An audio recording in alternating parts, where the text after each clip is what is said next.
Programme آواز جرس کے سامعین کی خدمت میں محمود احمد کا سلام و آداب۔ بسم اللہ الرحمن الرحیم۔ معزز سامعین، حضرت عبداللہ ابن عمر رضی اللہ تعالیٰ عنہ سے روایت ہے کہ نبی اکرم صلی اللہ علیہ وسلم نے ارشاد فرمایا کہ بڑے بڑے گناہ یہ ہیں۔ نمبر 1، اللہ کے ساتھ شرک کرنا۔ نمبر 2، ماں باپ کو ستانا۔ نمبر 3، کسی جان کو قتل کرنا۔ اور نمبر 4، جھوٹی قسم کھانا۔ کبیرہ گناہ تو بہت سے ہیں، لیکن اس حدیث میں چند ایسے گناہ ذکر فرمائے گئے ہیں جو بہت بڑے ہیں اور جن میں عام طور سے لوگ مبتلا رہتے ہیں۔ اللہ کے ساتھ شریک کرنا سب سے بڑا گناہ ہے جس کی کبھی بھی بخشش نہیں ہے۔ والدین کی نافرمانی اور ان کو ستانا اور تکلیف دینا بھی بڑے گناہوں میں شامل ہے، اور اس حدیث میں شرک کے بعد اس کا ذکر کیا گیا ہے جس سے اس کی قباحت ظاہر ہو رہی ہے۔ جھوٹی قسم کا تعلق گزشتہ زمانے کے واقعات سے ہوتا ہے۔ جو کوئی واقعہ ہوا نہ ہو اس کے بارے میں کہہ دیا کہ ایسا ہوا اور اس پر قسم کھا لی، اور کسی نے کوئی کام نہیں کیا اس کے بارے میں کہہ دیا کہ اس نے ایسا کیا ہے اور اس پر قسم کھا لی۔ اسی طرح اپنے کسی فعل کے کرنے یا نہ کرنے پر جھوٹی قسم کھا لی، یہ سب بہت بڑا گناہ ہے۔ اول تو جھوٹ، اور پھر اوپر سے جھوٹی قسم، یعنی اللہ کا نام جھوٹ کے لیے استعمال کرنا گناہ در گناہ ہو جاتا ہے۔ دیکھا گیا ہے کہ بہت سے مرد اور عورتیں جھوٹی قسم سے بالکل پرہیز نہیں کرتے، بات بات میں قسم کھائے چلے جاتے ہیں، اور اس کا گناہ اور وبال جو دنیا اور آخرت میں ہے اس کی طرف توجہ نہیں دیتے۔ بعض لوگوں میں تیری میری برائی کرنے کی عادت ہوتی، خام خواہ لڑائی جھگڑوں میں اپنے آپ کو پھنساتے ہیں، پھر جب کوئی موقع آتا ہے تو مکر جاتے ہیں اور صاف انکار کر دیتے ہیں کہ میں نے نہیں کیا۔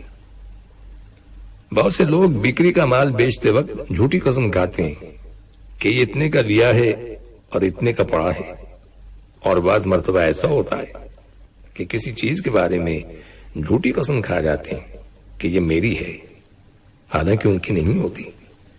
یہ سب باتیں اس لیے سرزد ہوتی ہیں کہ آخرت کی پیشی کا خیال نہیں ہوتا۔ نبی اکرم صلی اللہ علیہ وسلم کا ارشاد ہے، جس کسی شخص نے اللہ کی قسم کھائی اور اس میں مچھر کے پر کے برابر ذرا سی بات غلط داخل کر دی تو یہ قسم اس کے دل میں سیاہ دھبا بن جائے گی جو قیامت تک رہے گا۔ سامعین، غیر اللہ کی قسم کھانا حرام ہے اور شرک ہے۔ بہت سے لوگ خصوصاً عورتیں اس گناہ کے مرتکب ہو جاتے ہیں۔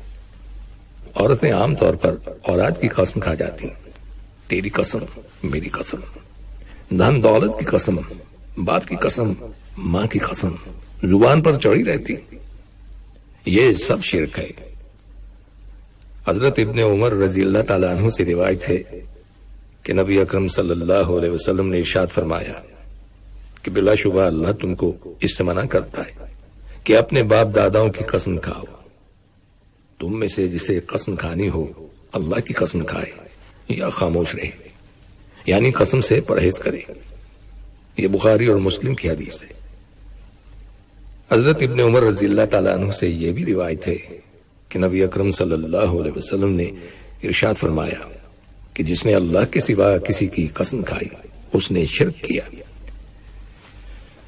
حضرت ابو بکر صدیق رضی اللہ تعالیٰ عنہ نے بیان فرمایا ہے کہ ہم نبی اکرم صلی اللہ علیہ وسلم کی خدمت میں حاضر تھے۔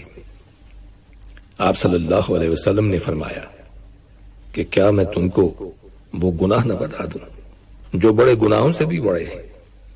3 بار یہی فرمایا، اور پھر فرمایا کہ وہ یہ ہیں: نمبر 1، اللہ کے ساتھ شرک کرنا، نمبر 2، ماں باپ کو ستانا، اور نمبر 3، جھوٹی گواہی دینا اور جھوٹی بات کہنا۔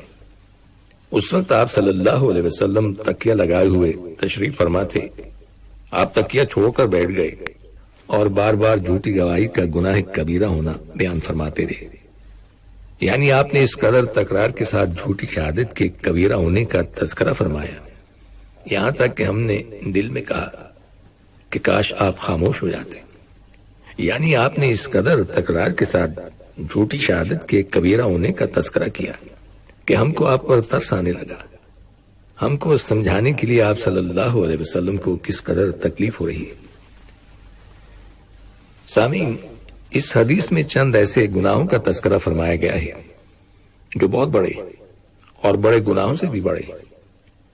ان میں سب سے اول شرک کا ذکر کیا۔ شرک سب سے بڑا گناہ ہے اور اس کی کبھی بخشش نہیں ہوگی، اور اس کو تو سب مسلمان جانتے ہیں۔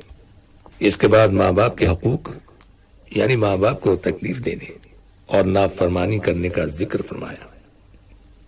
قرآن حکیم میں بھی اللہ سبحانہ تعالیٰ کے ساتھ حسن سلوک کرنے کا حکم دینے کے بعد ساتھ ہی ساتھ ماں باپ کے ساتھ حسن سلوک کرنے کا حکم فرمایا گیا ہے۔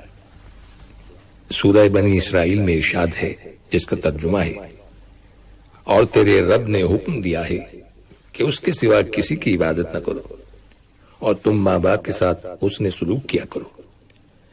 اگر تیرے پاس ان میں سے ایک یا دونوں بڑھاپے کو پہنچ جائیں سو ان کو کبھی ہوں بھی مت کہنا، اور نہ ان کو جھڑکنا، اور ان سے خوب ادب سے بات کرنا، اور ان کے سامنے شفقت سے انکساری کے ساتھ جھکے رہنا، اور یوں دعا کرتے رہنا کہ اے میرے پروردگار، ان دونوں پر رحمت فرمائیے، جیسا کہ انہوں نے مجھے بچپن میں پالا اور پرورش کیا۔ اس آیت میں اللہ تعالیٰ نے اول تو یوں حکم فرمایا کہ اس کے علاوہ کسی کی عبادت نہ کرو، اور اسی حکم کی تعمیل کرانے کے لیے اللہ تعالیٰ نے تمام نبیوں کو بھیجا اور کتابیں نازل فرمائیں اور صحیفے اتارے۔ اللہ تعالیٰ نے اپنی عبادت کے حکم کے ساتھ ماں باپ کے ساتھ احسان کرنے کا بھی حکم دیا ہے، جو قرآن حکیم میں جگہ جگہ مذکور ہے۔ ماں باپ کے ساتھ حسن سلوک کو حکم دے کر ان کے ساتھ تعظیم و تکریم سے پیش آنے کا حکم دیا اور چند نصیحتیں فرمائیں۔ اول یہ کہ ماں باپ دونوں یا ان دونوں میں سے کوئی ایک بوڑھا ہو جائے تو ان کو اف تک نہ کہو۔ مطلب یہ ہے کہ کوئی بھی ایسا کلمہ ان کی شان میں زبان سے نہ نکالو جس سے ان کی تعظیم میں فرق آتا ہو، یا جس کلمے سے ان کے دل کو رنج پہنچتا ہو۔ لفظ اف بطور مثال کے فرمایا گیا ہے۔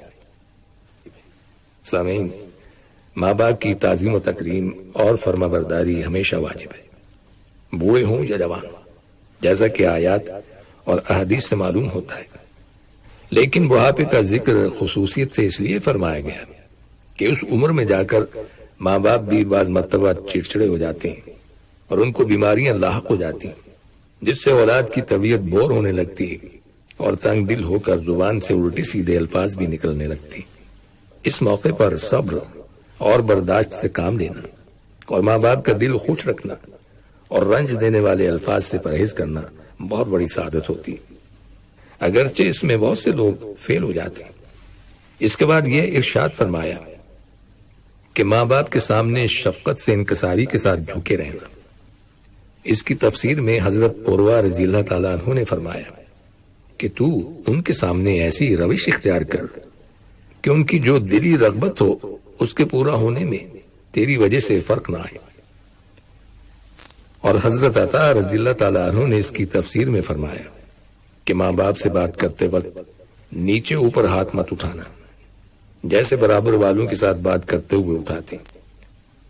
اور حضرت زبیر بن محمد رضی اللہ تعالیٰ عنہ نے اس کی تفسیر میں فرمایا کہ ماں باپ اگرچہ تجھے گالیاں دیں اور برا بھلا کہیں تو تو جواب میں یہ کہنا کہ اللہ تعالیٰ آپ پر رحم فرمائے۔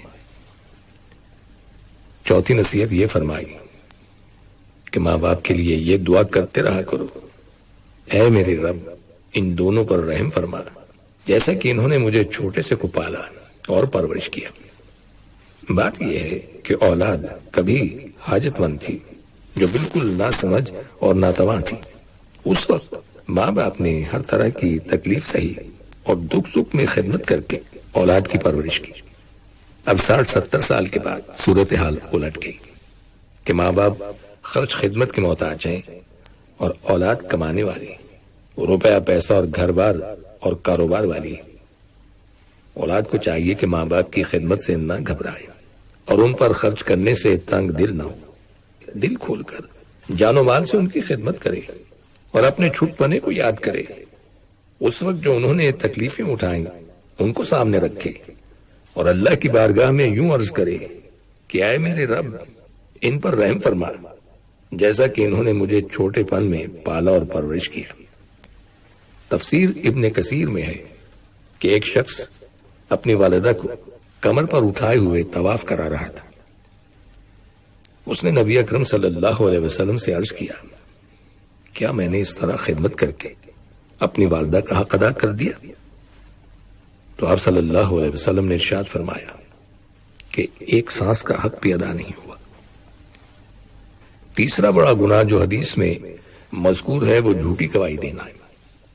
جس طرح اپنا مال بیچنے یا دوسرے کا حق مارنے کے لیے جھوٹی قسم کھانا حرام ہے، اسی طرح کسی دوسرے کو کسی کا مال ناحق دلانے کے لیے یا مقدمہ جتانے کے لیے یا کسی بھی وجہ سے جھوٹی گواہی دینا حرام ہے. بہت سے لوگ کسی کی دوستی میں یا رشتہ داری کے تعلقات کی وجہ سے جھوٹی گواہی دے دیتے ہیں جو کہ بہت بڑا گناہ ہے. پھر اس کے ساتھ قاضی قسم بھی کہلواتا ہے. اس لیے گناہ در گناہ ہوتا ہے اور حرام پر حرام ہوتا چلا جاتا ہے. تعجب ہے لوگ دنیا کے تعلقات اور رشتہ داری کو دیکھتے ہیں اور آخرت کے عذاب کی طرف دھیان نہیں کرتے. بہت سے لوگوں نے تو جھوٹی گواہی کو پیشہ ہی بنا رکھا ہے. پولیس اور وکیل الفاظ رٹا دیتے ہیں اور اسی وقت نقد گواہی دے کر نقد دام لے جاتے ہیں. ان کا یہ پیشہ حرام ہے اور آمدنی بھی حرام ہے. حرام کے ذریعے حرام کماتے ہیں. اس میں بعض بڑے بڑے آدمی مبتلا ہے.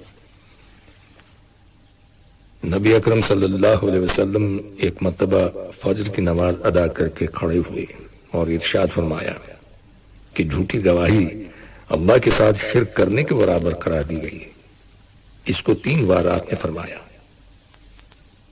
قرآن حکیم میں شرک سے بچنے کا اور جھوٹی بات سے بچنے کا ایک جگہ ایک ساتھ بیان فرمایا گیا ہے. اس سے جھوٹی گواہی کی مذمت اور قباحت کا پتہ چلتا ہے.